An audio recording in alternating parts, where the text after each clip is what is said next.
So without further ado, let's bring up our next storyteller, Stephanie.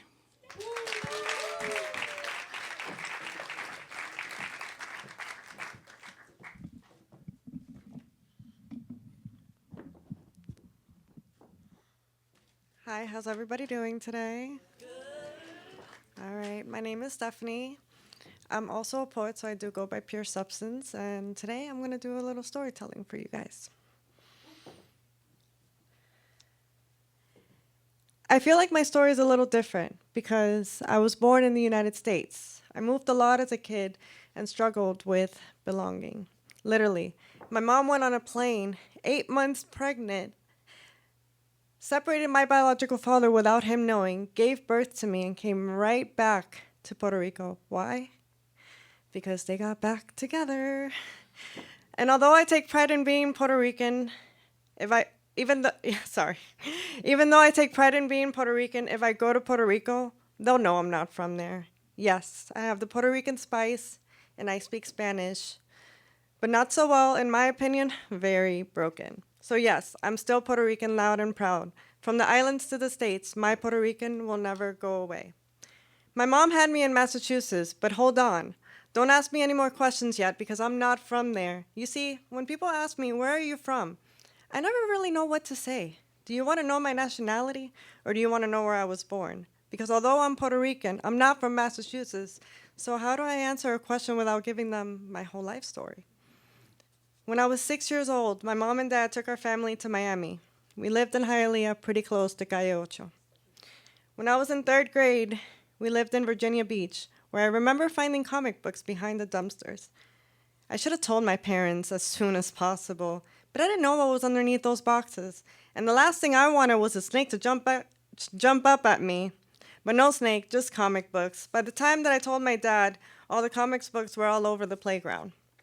My dad promised us a DVD player in the back of our van, but instead he sold them and we got a big ass painting above the couch. Till this day, I look at that painting and I think back to that day. When I was in sixth grade, we moved back to Miami. Before you ask if my parents were in the military, no, just a dad providing for his family. I was too young to understand why we were always moving, but I did hate packing. Eighth grade hit, and we moved to Alabama. Here we go again. You would think I would get accustomed to moving and meeting new people by this time, but nah. I was always a shy kid. Alabama had a special place in my heart, though. Not to mention, Southern food is bomb.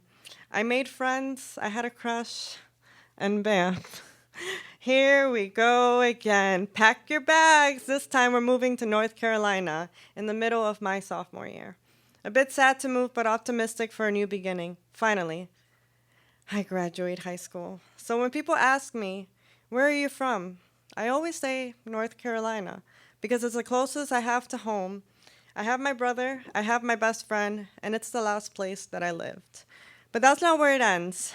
At the age of 23, I moved to Chicago for a man, but also for myself. If he would have asked me to move to Kansas in a heartbeat, I would have said peace. Before I met him, I was going to go to Miami because I absolutely loved the atmosphere growing up in the city, and I wouldn't have mind experiencing it as an adult. But I chose Chicago, and my mind went to two places. Shit.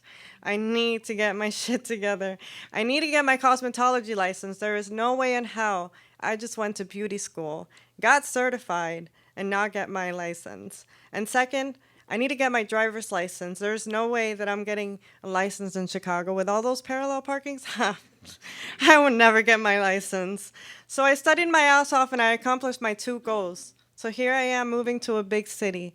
You see, growing up, the one positive thing that came out of moving so much, I got to see what I didn't like and what I do like, what made me feel happy and what made me feel at ease. Fast forward a year later, no man, but I stayed in Chicago. I kept going on with my life and kept trying to find a salon that felt like home.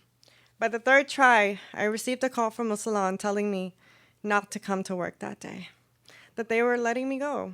Little did they know that it was actually my birthday.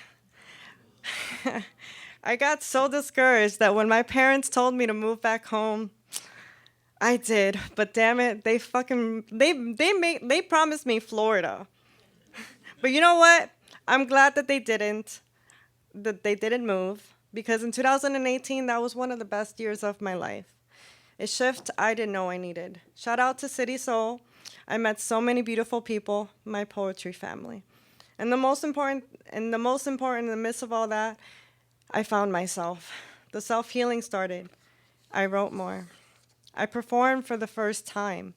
I kept performing. I fell in love with myself. And I found my confidence. It was a beautiful story and one that I will always cherish.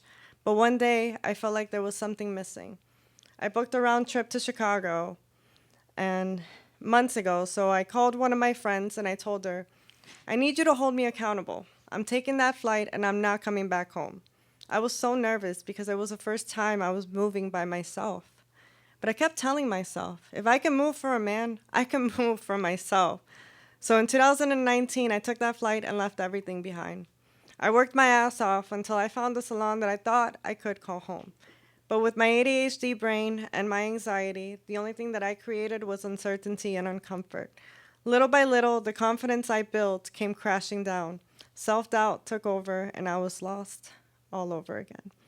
It wasn't until the second salon that I told myself, if this doesn't work out, this is it. I'm done with hair. Well, it didn't work out, and for the 2 years of my life, I was pretty lost until I chose a different turn. So here I am, at age 32, going back to school.